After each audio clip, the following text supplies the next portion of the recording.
Students, अब हम लोग इस वीडियो में राइबोसोम के बारे में पढ़ेंगे। राइबोसोम को पैलेट्स पार्टिकल भी बोला जाता है। क्यों बोलते हैं पैलेट्स पार्टिकल? क्योंकि ये ribosome word means this term ribosome was given by Palade, so it is also called Palade's particle. Isolate कहाँ किया गया था? तो साइटोप्लाज्म में आइसोलेट किया गया था और क्लाउडे साहब ने आइसोलेट किया था इसे माइक्रोसोम से। रॉबिन्सन एंड ब्राउन ऑब्जर्व किया था इन्हें रूट सेल्स में, विसिया फवा प्लांट के रूट सेल्स में ऑब्जर्व किया था इन्हें रॉबिन्सन एंड ब्राउन ने, और टर्म तो पैलेट साहब ने दिया था। राइबोसोम जैसा कि मैंने पहले भी बताया है एक पार्टिकल टाइप है, इसमें कोई मेम्ब्रेन नहीं होता है, it is non membranous structure, और ये सब में मिलता है, means prokaryote as well as eukaryotes. Exception mature sperm में नहीं मिलता है ये, और आरबीसी में नहीं मिलता है ये। मैच्योर मैमेलियन आरबीसी इन दो जगहों पे ये एब्सेंट होता है। सेल में तो ये होता ही है साइटोप्लाज्म में, लेकिन सेल में दो ऐसे सेल ऑर्गेनेल है, उस सेल ऑर्गेनेल में भी ये राइबोसोम प्रेजेंट होता है, सेल ऑर्गेनेल के अंदर। जैसे कि एक तो माइटोकॉन्ड्रिया है, उसके अंदर भी होता है, तो माइटोकॉन्ड्रिया के अंदर राइबोसोम है तो उसे हम बोलते हैं माइटोराइबोसोम्स। और एक प्लांट सेल में प्लास्टिड होता है, प्लास्टिड के अंदर भी राइबोसोम्स प्रेजेंट होता है, तो वहां पे हम उसे बोलते हैं प्लास्टिडोराइबोसोम्स। तो राइबोसोम्स के दो पार्ट होते हैं, एक तो यहाँ ध्यान से देखने की जरूरत है, दो पार्ट होते हैं, एक तो ये होता है लार्जर सब यूनिट और एक ये होता है इसका स्मॉलर सब यूनिट। और ये क्या है फिर?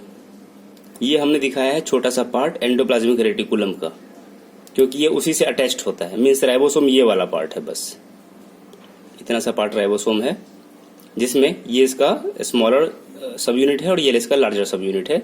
ये एंडोप्लाज्मिक रेटिकुलम का पार्ट है जिससे ये अटैच्ड है। तो राइबोसोम एंडोप्लाज्मिक रेटिकुलम से अटैच्ड है with the help of protein ribophorin. इस प्रोटीन की हेल्प से ही ये अटैच्ड है इससे। तो ये बात हो गई कि ये कैसे प्रेजेंट रहता है, तो ये अटैच्ड रहता है एंडोप्लाज्मिक रेटिकुलम पे। अब अगर हम लोग देखेंगे राइबोसोम की ये दो पार्ट है, इसके भी फर्दर अगर हम पार्ट को समझना चाहें तो देखते हैं।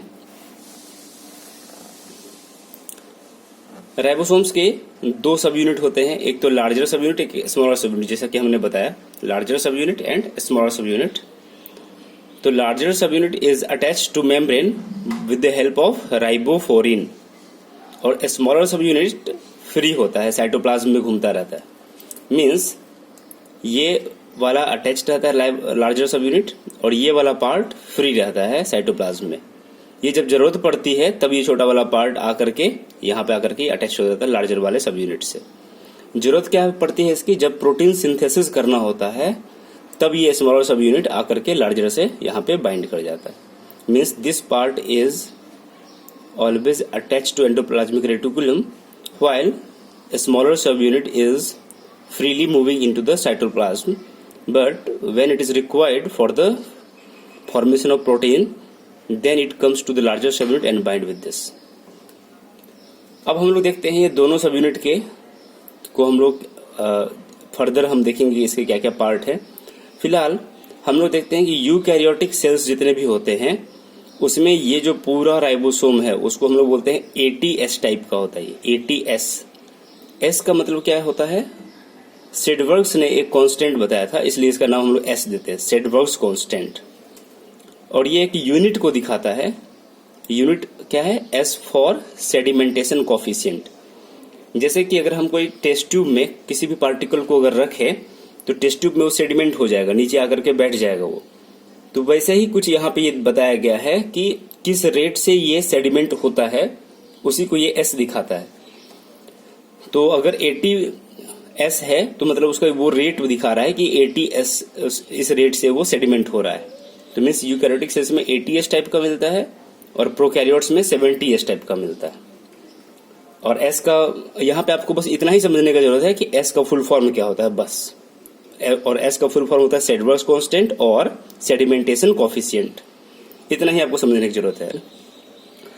और दूसरा क्या समझने की जरूरत है? 80s टाइप का मिलता है यूकैरियोटिक सेल्स में, जबकि 70s टाइप का मिलता है प्रोकैरियोटिक सेल्स में। फिर अगर हमसे पूछा जाए कि अगर क्योंकि माइटोकॉन्ड्रिया और प्लास्टिड तो यूकैरियोटिक सेल्स में ही मिलते हैं, और हमने बताया कि यूकैरियोटिक सेल्स के साइटोप्लाज्म में ये जो राइबोसोम्स होता है वो ATS टाइप का होता है। पर अगर यूकैरियोटिक सेल के माइटोकॉन्ड्रिया के अंदर भी तो राइबोसोम है ना, वो किस टाइप का होगा? तो वो 70S टाइप का होगा, जैसा कि प्रोकैरियोट में होता है। मीन्स यूकैरियोटिक सेल के राइबोसोम के अंदर माइटोकॉन्ड्रिया या फिर प्लास्टिड के अंदर जो ये होगा राइबोसोम वो 70S टाइप का होगा। इसलिए हमने यहाँ पे लिखा है 70S is found in prokaryotes and in organelles. तो ऑर्गेनेल्स मीन्स क्या क्या? माइटोकॉन्ड्रिया एंड प्लास्टिड, उसमें भी ये 70S टाइप का ही मिलता है। 70S का भी फर्दर अगर हम सब यूनिट करें तो 50S और 30S होगा। ऐसा नहीं है कि दोनों को जोड़ देंगे तो 50 और 30 मीन्स 80 होना चाहिए, ऐसा नहीं है। ये रेट दिखा था, अगर इसका भी हम फर्दर सब यूनिट करें तो एक पार्ट होगा 50S और दूसरा का जो रेट होगा सेडिमेंट होने का वो 30S होगा। वैसे ही 80S में तो दो पार्ट है, ये 60S है और ये 40S है। मीन्स इसका रेट जो है सेडिमेंट होने का जो रेट है वो 60S है और इसका 40S है।